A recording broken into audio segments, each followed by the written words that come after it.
to Rinoa Reviews. We got a movie based on a game that did the 3D fighter kind of deal, but its focus is more on a fan servicey affair. This definitely sounds like something that was direct to video.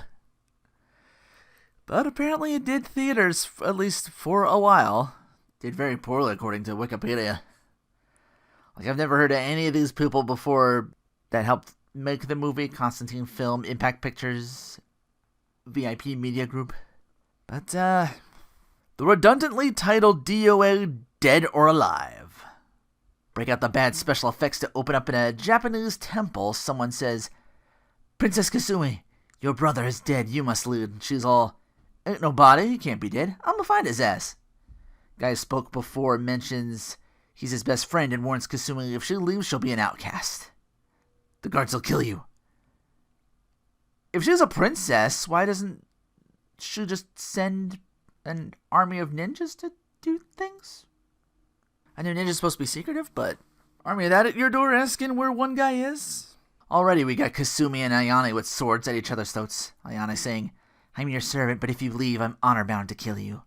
Kasumi tells her, "I know you love my brother Hayate. Like I said, I'ma go find his ass." She crouching tiger hidden dragons her way out of the palace. Like she's stepping on the backs of ninjas, just going choo, choo, choo. And then just does like some awkward, like 45-degree angle, like over the gate flying out. The best way I could describe a crouching tiger hidden dragon with the wire foo or whatever you want to call it. Throws off her ninja garb, already has civilian clothes on and a fucking hang glider. Yeah, we're gonna get real stupid with this one. This weird double-pointed shuriken thingy is thrown her way and she catches it. Thingy reads in the middle, "You are invited, DOA, Kasumi, Shinobi Ninja Princess." Yeah, get all your main characters in. On the South Sea on a boat, a Miss Armstrong training up, soaking in the sun. Speakerphone from her dad wanting her to come back to pro wrestling, but she's done with all that. And is about to be attacked by not Somalian pirate Liu Kang? Ah, you bring him in and now you're gonna job him out. Man, that just strikes me as he's just happy to be here kind of actor. My only explanation for why he keeps showing up and stuff like this. Hell, I made a mention earlier that the guy from Tekken 1 is still the same Kazuya. I don't think that's the case the more I think about it. He is in this as Hayabusa, and this was like prior to Tekken 2, so ooh. He's 0 for 2, so it could be worse. But yeah, she beats them all up and gets invited too. Tuna, superstar pro wrestler. More fan service in Hong Kong as cops arrive to arrest this woman for thieving diamonds. She's all, "Mind if I get dressed first, if you're gonna arrest me?" When she asks for the bra, the dude has it over his hand while holding the gun, which is just asking for her to disarm you and take you down, which he does. Gratuitous ass shot as she escapes via motorcycle and is also invited Christy, assassin and Master Tooth. Back to Ayane as her master tells her, follow Kasumi and kill her. Helena Douglas, not French, just rollerblading over a screen welcoming all those who were selected to compete. Helena, played by Sarah Carter. Total cutie. We see Zach clearly. We see Tina's dad got an invite. Bass Armstrong, who was a Hogan expert, being played in the movie by NWO mate Kevin Nash. Zach thinking, she'll be easy to boot. Wrestling's a faux style. Kasumi Sue's the best friend of Hayate got an invite too. Yeah, Ryu Hayabusa, not the strongest of first impressions. Christy finds her partner Max also got an invite, the partner that left her behind back in that hotel room with the cops. Helena tells them all, time to bail out now if you want to make the island, aim for that Buddha statue. Make it to the compound by sundown or be disqualified. Kasumi, Tuna, and Christy are the first to arrive on terra firma. They race to climb this wall, and then Kasumi believes, if we work together, we'll make it. They even help to save Kasumi as she's about to fall and sees that Ayane has made it to the tower as well. Huh? Somehow Max makes it there before them. Apparently they were the last to arrive, so I guess the others lucked out or something. I would love to know how giant lumbering Bass Armstrong made it up there. What, did he jump? Not with them quads. Whatever, they didn't get the cool nameplates with the invite scenes, so they're secondary characters. Dr. Victor Donovan welcomes them to the tournament, saying that DOA was created by Douglas, Helena's late father, and his very good friend. Marking Helena's 21st birthday, she's competing for the first time. More fan service as everyone enters this little disco tube and gets their physical. This sciencey, nerdy-looking character named Weatherby, so you know he's a super nerd, is just me eyeing more of Helena. The physical is secretly putting nanomachines in all the fighters to keep recording them. Constant surveillance. Nanomachines, son. Donovan publicly tells the fighters, battles can happen anytime, any place on the island. I select matches based on computer analysis on the most competitive scenarios. Your ID bracelets will tell you who your opponent is, who to seek them out. No weapons. We get a lot of these in one shot, so I guess we can get more fan service and drop some of the jobbers. Lei Fong versus Genfu, for example. Yeah, just some cameos here and there. This one's... Ticket 1 had like the whole really good costumes. DOA... Not even an A for effort in some. But yeah, Lei Fong versus Genfu. Helena versus Hayabusa. Yeah, they call him Hayabusa in this. I guess they didn't want to do the Ryu thing to avoid that. Christy versus Jan Lee. Bowman versus some weird short guy with wild blonde hair. Elliot? No, wait, that's Brad Wong. Elliot's fighting somebody. Wait, if Elliot's fighting Ryu, who's Helena fighting? Whatever. Bowman wins. Christy, more fan services. Helena wins. Hayabusa, Genfu, Kasumi waits and has a flashback to Hayate, saving her from kidnappers as he was invited to a previous DOA tournament in a flashback. Kasumi sees Victor, who tells her he indeed fought in last year's tournament against Leon. Hayate fell from this balcony and never found the body. Kasumi after another flashback to Hayate leaving and having Hayabusa protect her. Kasumi knows Victor's lying and she swears on finding Hayate. And Hayabusa decides, well, if I can't talk you out of it, I'll help instead. Christy and Max booze it up, the latter of whom feigned an injury so Zach could move on to the quarterfinals. He and Christy are sharing a room, planning to steal $100 million in a vault on this island. Ayane attacks Kasumi again for a bit, and then runs off and allows the selected opponent by Donovan Leon take her on. Max mentions to Christy, Helena's the key, as Kasumi and Leon bust through the wall of their room during the fight.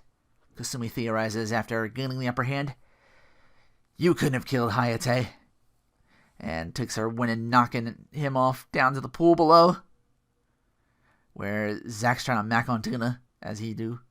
A lot of which decides, oh dang, that's my room, that's torn. I'm gonna go bunk with Christy. Tina's matched up with her dad, Boast, face off in the morning. He gets the wrong idea seeing Christy and Tina in the same bed. Donovan and Weatherby see this. Max is a fraud and sticks Bowman on him, who gets knocked out by Max kicking off his shoes. Who throws a shoe? Honestly. Day after, Tina's getting acupuncture from Kasumi for her sore muscles. They're on a raft as Boast again makes his presence felt. Does Christy know about you two?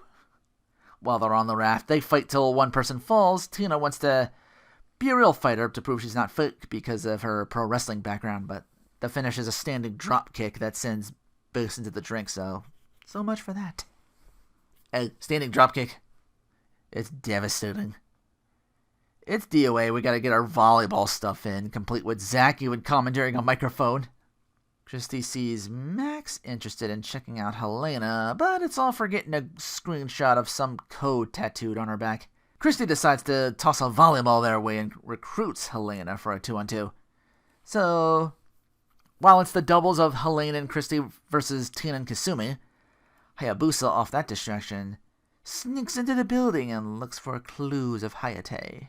The V-ball game still is tied 4-4, as a shuriken pops the ball. Kasumi's like, Ayane again. So, round 3 of them. Why attack me for running, and you never did that for Hayate? Asks Kasumi. Good question. Ayane says he was different. Kasumi says, it's because you loved him. You helped me find him. Ayane says he's dead, prepare to join him.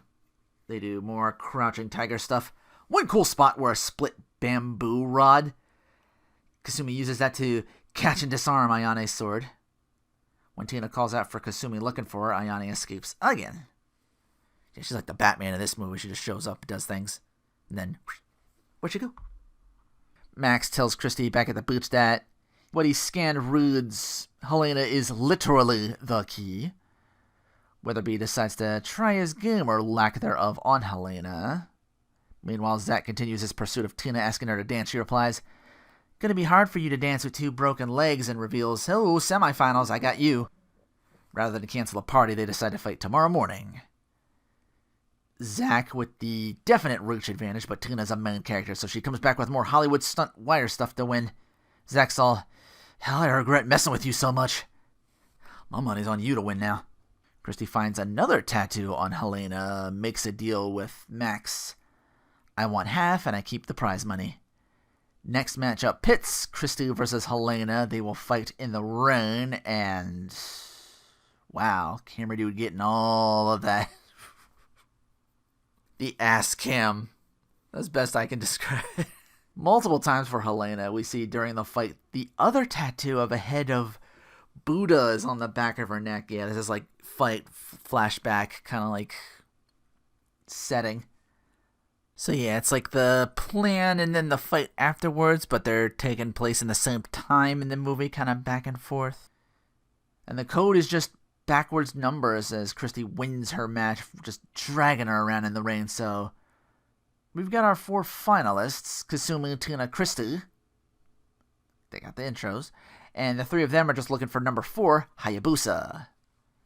Victor tells Weatherby, take the rest of the day off. He does and cheers Helena up a bit for losing.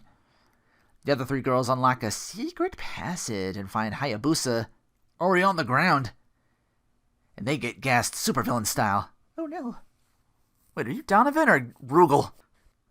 Meanwhile, I guess Weatherby is face turning, sort of. He doesn't strike me as the villainous type at all, so I don't think He reveals that Foot and Victor get into an argument. Foot wanted to shut DOA down. He was killed by Bowman. Donovan, monitoring this, tells his people, find and eliminate Weatherby and Helena. So we get cool ninja sword fights. Helena Douglas going all the bride style on him, or at least a PG-13 version of it. Yeah, that's the setting of this movie. Weatherby gets the nerve to even clock one and make their way to the lab as Max keeps a watchful eye from far away. Donovan reveals to his new captives his cool new shades. He begins the download. The nanobots inside the fighters glow and go into Donovan, who says, now begins the test. I've kept him for over a year in prime fighting condition. Oh, Hayate? Alive? Of course! Donovan challenges him to a fight. He'll kill the 4 hostages if he refuses this fight. So Donovan, in his new shades, can see predictions of how Hayate will fight him and uses that knowledge to best him, even knocking him out of the lab and down the same tower Kasumi, Tina, and Christy climbed. Ayane saves him, happy to see him alive. Max finds the vault requires a slide puzzle to open. Jesus, who put that together? As Donovan plans to transmit his download to buyers all over the world. Weatherby hacking in and stopping all that going on, alerting the CIA. Donovan knows he's been had. Time to take the money and bail. Bayman is informed to do just that and deals with Max. No more lucky shoe attacks from you. Bam! Drops him. That had to feel good for him. Weatherby needs time to free the fighter, so Helena's got to fight him. Doesn't last too long. Takes her down, smashes Weatherby's face into his own computer, then activates the self-destruct. Of course, the sound has a self-destruct. Donovan and Bowman with the money. Weatherby, last of his strength, unlock the final pod, so they're all freed. And the chase is on. Hayabusa gets Bowman as it's a 4-on-1 with Donovan and his fancy shades dodging most of the attacks, but it leaves him stranded, grappling onto a banister that the girls kick off. Donovan still managing, though. even knocking off Kasumi and Tuna as Hayate and Ayane save them. Weatherby and Max help Hayabusa as the place is about to erupt. Girls keep chase. Christy knocks off the shade, so timely attacks from Hayate from below stop him from running off. Kasumi with her acupuncture needle from earlier to help Tuna out with her sore muscles. It actually freezes him in place. Building explodes as Pirate Liu Kang appears again to loot the shipwrecked people. He turns one over on the front. Surprise, it's Tuna. Bonk on the head. Girls get a motorboat to save Hayabusa, Max and Weatherby. 1 week later, a short scene of Helena, Christy, Kasumi, Tuna, and I guess Sayane gets in on this too, about a sword fight to an entire mob of the same ninjas Kasumi fought to get away from in the beginning? What? And that's DOA Dead or Alive. Somehow this got a higher rating than MK Armageddon on Rotten Tomatoes. Not much higher. Again, I think that's just the power of how sexy cute Sarah Carter was in this movie. Other than that, I felt nothing. Interesting concept with the downloadable fighting moves, but it's been done, and it really only shows up for the last 30 or so minutes of the movie. What do you even do when you buy it? Download the download on soldiers or your private army and turn them into fighters? We only see it used once against Hayate, and I guess the end fight too, till the shades come off. Yeah, that last fight's just really impractical, just hopping on ladders, trying to stay on top of the tower. Best character, Tina. I heard from an Edgy Berserker stream I was watching that there were plans to bring in Tori Wilson or Trish Stratus as Tina. That might have actually brought this movie a bit up. Maybe they looked at it and thought, not for me. Would have gotten a lot more attention than Kevin Nash, who I'm willing to bet they wanted the Hulkster himself to play as Bess, but I could see him backing out when he heard he was going to job the Jamie Presley as Tina. At least Macho Man agreed to get taken out by Spidey. Bonesaw is ready! Worst character? Max kind of gets away with his whole looting thing. Just a lesser of two evils with the Donovan kind of deal. Weatherby being the easy target, somehow landing one of the hottest girls in my opinion. I'm honestly torn between her and Holly Valance's Christy. But I think Max is the most take him out of this movie and see what changes. Oh, nothing? Thought so. Aspect of it. Power off is just Robin showing you have him as lead pirate. Looking cool, by the way, but come on. 1 for 3 on being in great video game-based movies. Power on. Again, not much meat on the bone for this movie, and this is going to make me sound like a total shove, but it's DOA. At least this movie knows it's based on fan service. I'm surprised they didn't somehow get an ass cam for INA. The game has a certain audience. The movie catered to that. Say what you will, but this movie didn't stray too far from the source material. Except for Kasumi being an acupuncturist for reasons. You know, it wasn't totally a different movie with copy and pasted characters like Tekken 2 in comparison. But that was DOA Dead or Alive. It's almost Christmas. What do I have entailing that? A 2-parter. That's a 4-parter? Well, 4 episodes of OVA split into 2 episodes. I've never actually seen these before, but they look really cool. Join me for Christmas Eve and Christmas Day of the 2-part of Darkstalkers OVA. Until then, take care, and I'm got Sarah Carter's ass in my head. I lost my train of thought there. What was I doing? Oh, right. Episode end. Bye.